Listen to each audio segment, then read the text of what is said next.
I look at what's important to the people that I'm working with. For some people, it's not important to be able to get themselves out of bed. Yeah. So we don't look at that. For some people, it's really important to be able to hold a pen again so they can do the crossword in the morning like they used to. Yeah. It's those little things that are the big things. Yeah. And those are the kind of things that I'm blessed to be able to look at as an independent occupational therapist.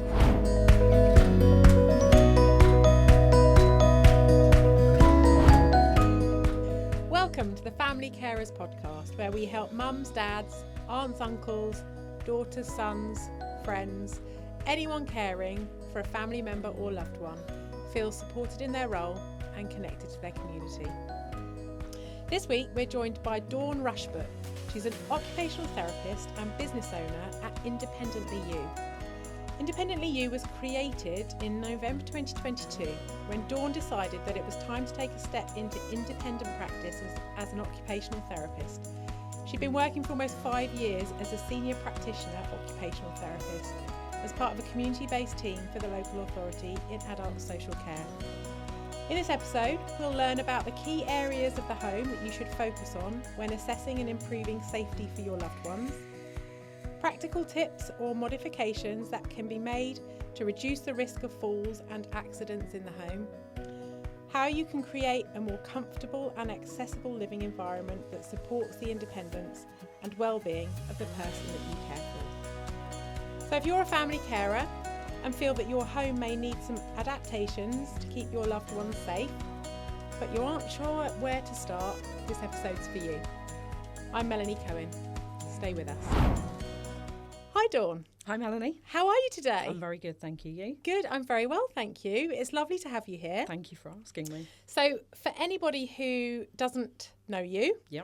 or for perhaps anybody who doesn't know what occupational therapy is, could you give us a quick introduction to yourself? Absolutely. So I qualified as an occupational therapist from Bournemouth University back in 2012. Wow. Seems so recent. And went into community teams, visiting people in their own homes. In a nutshell, what occupational therapy is a profession that helps people to do the things they want or need to do. Things that are meaningful to them, things that are important to them. It can be something like getting in and out of bed. It could be something getting dressed, or it could be a hobby, or it could be feeding yourself. There is such a broad range of occupations that could be a podcast in its own right. But often as people get older, whether it's naturally through ageing or whether it's because of a long-term condition or a trauma, they find that they are not able to engage with things, and this impacts on their mental health and their sense of well-being. Occupational therapy tries to work with people and find solutions to make those things easier. So is it really interesting? So thank you for that overview, That's first okay. of all. But is that directly relating to equipment? Because I think that's what we all feel occupational therapy is, and I think we're probably wrong. There is an element of the truth in there. Obviously, some of what I do as an occupational therapist is about looking at equipment, whether that be grab rails, whether that be raised toilet seats, whether it be specialist seating. We also look at the environment, so it's about adaptations, whether they be small or large, to the home environment. Could be something as simple as getting a different toilet, so it's a comfort height toilet that makes it easier to transfer on and off, so you don't need grab rails, because no one wants their home to look clinical. You still want it to be your home. We also look at graded activities. So say, for example, you want to bake a cake. Sometimes you can't bake the whole cake anymore. So sometimes it's about going out and buying a cake and just decorating it. You're still making the cake, or it's about getting someone else to help you. It's about looking at how we do those occupations, breaking it down into tasks, and then looking at those component parts to see what we can change or alter to make it so that someone can do that again. Okay, thank you for that overview. It's really helpful. And I think the term occupation can be misleading. It really, really is. Lots of people think it's solely related to jobs. Yes. And it's not. But there has been many, many discussions in the occupational therapy community over the years about what else we could be called, and no one has yet come up with that definitive answer. I like the term professional problem solver. Yeah. I think it's very much what we do. We go in, we work with people, we look at the situation. We're the experts on those adaptations, the equipment, the things we can do, and the customers we work with are the experts on their situation. Yeah. That teamwork can come up with some really, really lovely results sometimes. Yeah, really good way of reframing it. Thank you. I think that will be helpful for people. So maybe we can start by talking about key areas of the home that people should focus on. Sure. When assessing and improving safety for their loved ones. Okay. So where do you find, in your experience, what are the key areas of the home that often can be beneficial to have those adaptations? Okay. So when I go on an assessment, obviously you walk up the path. Actually, maybe we should start with that. We start outside. Talk us through the journey. I will walk you through the occupational therapy assessment journey. So usually when I arrive, I look at the access to the property. Is it level access? Is it wide enough for mobility aids? Are there steps? What are the doors made of? What are the handles like? When you get in, is there a conservatory? So is there a change in level? Do you have to go up another step to get into the house proper, to be in the hallway? Once you're in, the key areas for falls are generally bathrooms and kitchens. Yeah. Also living areas. So a little fact that I found is that apparently that the NHS states that falls cost them about £2.3 billion per year. Wow. That's a huge amount. 74% of those falls happen in the home. Yeah. And I'm guessing that with the right equipment and adaptations, the reduction in falls would be huge. Absolutely. We're never going to completely remove that. Falls, unfortunately, will always happen. Yeah. It's looking at the home and looking at how the home is used, looking at the person that's using the home and understanding where those key areas of risk are. Is it that the areas are cluttered, so you can't walk through? Are you going to trip over furniture? Rugs. What have you got? Rugs, mats, furniture. Yeah. If the leg of a chair or a caster is out, or the coffee table, it's the simplest things that you will have walked past 100 times. Yeah. You will have done it so many times, and on that one occasion, it's just that one time. Yeah. It's also about looking at the lighting. So is the area you're moving in, particularly as we're going into the winter months, is it well lit? Can you see where you're putting your feet? Yeah. What is on your feet? Are you barefoot? Are you going to slip? Are you wearing slippers? And if so, do they fit you? Are they worn? Are they open? Are they open at the back? Yeah. Are they going to slip off? Yeah.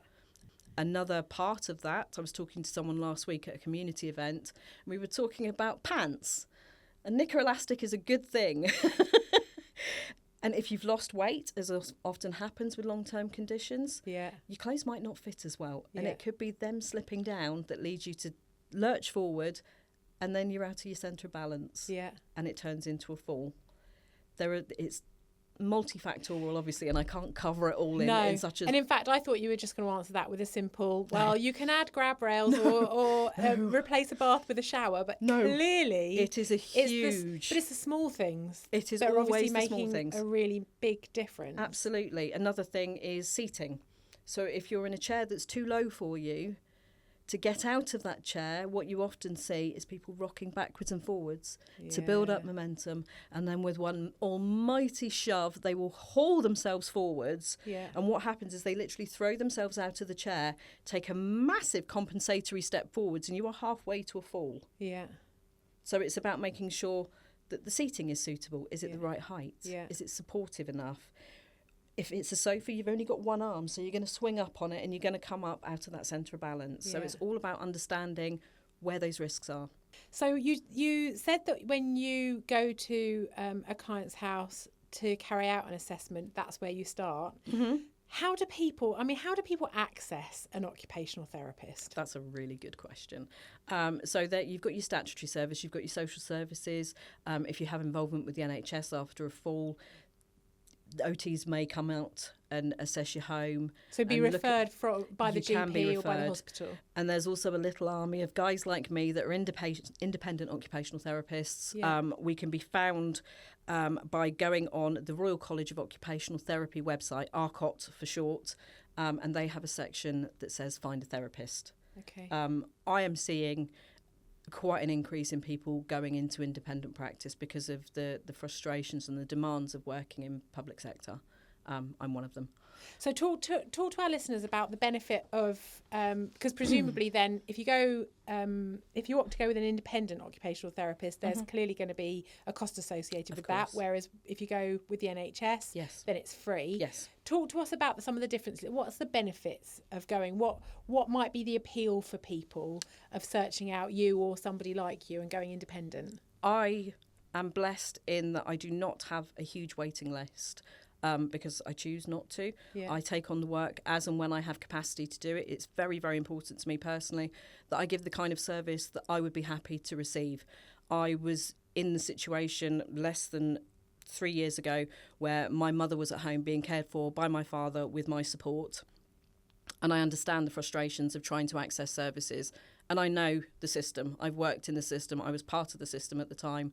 And I felt incredibly frustrated at the level of service that my parents did not receive. Yeah. So as a result of that, I have gone independent, and I make sure that my assessments when I go out take at least 2 hours, and I am not framed by any legislation such as the Care Act, which is what social services have to abide by because they're a statutory service. I look at what's important to the people that I'm working with. For some people, it's not important to be able to get themselves out of bed. Yeah.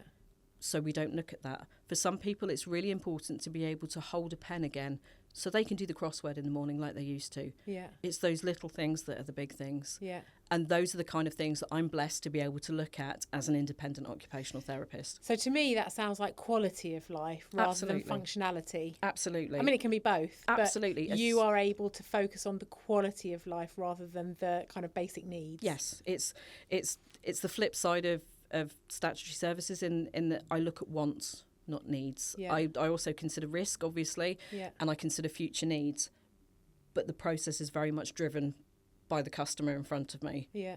And I work with them. I can't fix everything, but sometimes just making things a little bit better and just giving that hope is the real value to the assessment. Yeah. My experience with your service was that one of our customers, our home care customers, was in hospital. She was fit for discharge, but she needed an occupational therapy assessment before she was able to go home, so as the correct equipment could be put in place, so she could be discharged home safely. Yep. Now, the wait that she was going to have for that was over a week. Yeah.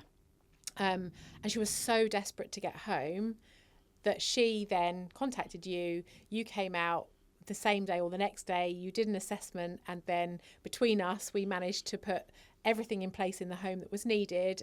And then we were able to take over her care at home, and she was able to be home within 48 hours. So for me, that was a revelation, because I didn't realise that there was a private occupational therapy service that could enable people, should they wish to pay for it, to be able to be discharged home much more quickly. And I think that's the frustration we see for a lot of our customers, is because of the limitations, and the NHS are really doing their best with a very limited resource. But because of that, you're often waiting and costing the NHS more money because you're in hospital for longer, but it is just the system, isn't it? Absolutely. And that's where we're at the moment. But for that customer, it meant that she could get home really quickly, which was brilliant. And since then, I've learnt more about what you do and seen more. And it's really important for other people to understand that there are services out there available. And it may be that they just tap into what you can offer as and when they need it for those specifics, like coming home from hospital. Absolutely. So maybe just talk our listeners through what that might look like. So if they're in hospital, like that customer that we were supporting, if they're in hospital, they're fit for discharge, they're medically fit for discharge, but their home is their needs have changed, and their home's going to need some additional equipment. And they are going to be waiting a while. what steps would they take, and what that might look like if they were to contact you? Okay, so we'll take it from the point that they found me on the RCOT website. Yeah. They've given me a ring. Sometimes I come back to them. I'm out there doing my thing. It's not immediate. Yeah. I can't always do within 48 hours just to manage expectations. Yeah. We'll have a chat about the situation just so I can get an overview and look at what needs to be done. Yeah. From that, I like to go and meet people rather than just go straight to their home and have a look. So I'll go and meet the customer. We'll have a bit of a chat, and then I will go on from there with the family member or whoever's available and go and have a look at that home environment and get an understanding of where I feel the risks are, what we can do to maximise independence and minimise risks. And from there, I will produce a report and recommendations. Obviously, if there's any equipment to be bought, that has to come from the family. I can buy it, but I'm not funding it. Yeah. That's one of the key differences. Obviously, social services and the NHS can provide equipment on loan. Yeah. I'm not in a situation to do that. Okay. So people have to That's buy their helpful own to know. equipment. Yeah. But the plus side of that is that I have an entire world of equipment suppliers out there, whereas the NHS and social services have to provide a cost-effective service because of the sheer volume of people they deal with. Yeah. So it's not always the best fit. Yeah. It's always safe and it's always appropriate, but sometimes there's something that works a little bit better that's more expensive. They don't have access to. That they can't. Yeah. It would just take too long Yes. to do that, Yeah. which is really challenging for my colleagues in those services. Yeah. I used to be one and I understand it thoroughly. But for someone that is in a situation where they are stuck either in a temporary placement or a rehab bed or in hospital, I'm very well placed to go in and look at that and just hopefully facilitate that journey home. People recover so much better in their own environment. Yeah, sure. And I assume then that you can do a kind of an acute plan to get somebody just home with the bare minimum that they need to be safe. Once they're home, you could then follow up and go into all of those real quality pieces that you were talking about earlier. Absolutely. To help them to be as independent and the things that really matter to them. Yeah, absolutely. I do. I've got a few customers at the moment that are in permanent residential but have deconditioned and their mobility and their transfers aren't great. And I've done exercise programs with them. So I go in and work through the exercises with them. I literally do the exercises with them because you feel silly when you're sat there by yourself doing the exercises. Course, and it's good for me as well. Just to work on those important things. Sometimes it's bed-based exercises. Sometimes we progress from the bed-based exercises to chair-based exercises. And in one case, we've progressed from chair-based exercises to walking around with a rollator. Amazing. It's just beautiful. It's such a reward. Yeah. And so lovely for the lady I'm working with to look her carers in the eye. Yeah. To be able to stand up and to just meet their gaze on a level, and for people to say, "Oh, I didn't realise you were this tall." Yeah. It's really, really lovely. So that's a part of the job I really quite enjoy, is looking at those long-term goals. It doesn't stop when you get home. No. It's about making sure you don't go back in hospital. Yeah, absolutely. And I know that we work also with occupational therapists when you've designed those programs. Yep. Our care team can then help to do the exercises with the customers on a day-to-day basis. And that's where the real gains are. Yeah. That's where the real gains are, doing it on a consistent basis. Obviously, where I work with quite a few people, I can't be there every day. It's not practical for me to do, and it's not sustainable for the business. Yeah. So having support from a care agency is absolutely vital to maximise the opportunity for positive outcomes. Yeah. And I think it's also really important that people know that doesn't have to be a permanent thing. No. So it's a process of rehabilitation and understanding where you realistically want to get to and what the steps are going to be to get you there. Absolutely. One of the tools I use when I'm working with people and we're at the start and we're like, okay, this is where we're at. I set something called SMART goals, which are smart, measurable, achievable, realistic, and time measured. Yeah. So we say, okay, in 6 weeks, you want to be able to transfer from bed with assistance of one. Yeah. And then we work towards that goal. We can look at long-term goals as well. So maybe the long-term goal is to be able to go to the shop again. Yeah. And it is my job. Sometimes what I'm asked for, I can't deliver. Yeah. And it is my job to have those difficult conversations. I've had to tell people with memory loss that unfortunately they're not going to be able to walk again. Yeah. We can look at standing and we go through the physiological benefits of being able to stand. But it is important for the therapeutic relationship that I'm honest. Yeah. And I cannot deliver some things as much as I wish I could. Yeah. Because my business would be hugely successful if I could do things like that. But it's about that honesty. And managing expectations. Absolutely. Yeah. So as people can feel like they're making progress. Yeah. But realistically. Yes. Yeah. It has to be. Definitely. So how can our listeners who are family carers create more comfortable and accessible living environments that support the independence and well-being of the person that they're caring for? So now that's a big question. That is a huge and question. I know that we've talked a little around some of the small things that are actually big things. Yeah. But are there any kind of like your top 3 kind of that you see most frequently that make the biggest difference to comfort and accessibility around the home? It's not quite comfort and accessibility, but it's a particular bugbear of mine. Okay. That it's looking at risk and accidents and things like that. It's bathroom doors. Okay. So many bathroom doors open into the room. If your loved one, or even you, it happens to anyone, is heading for the door and you fall, you are behind the door and you cannot get that door open. It delays getting that care. Something as simple as having the door rehung where possible so it opens outwards. Really good tip.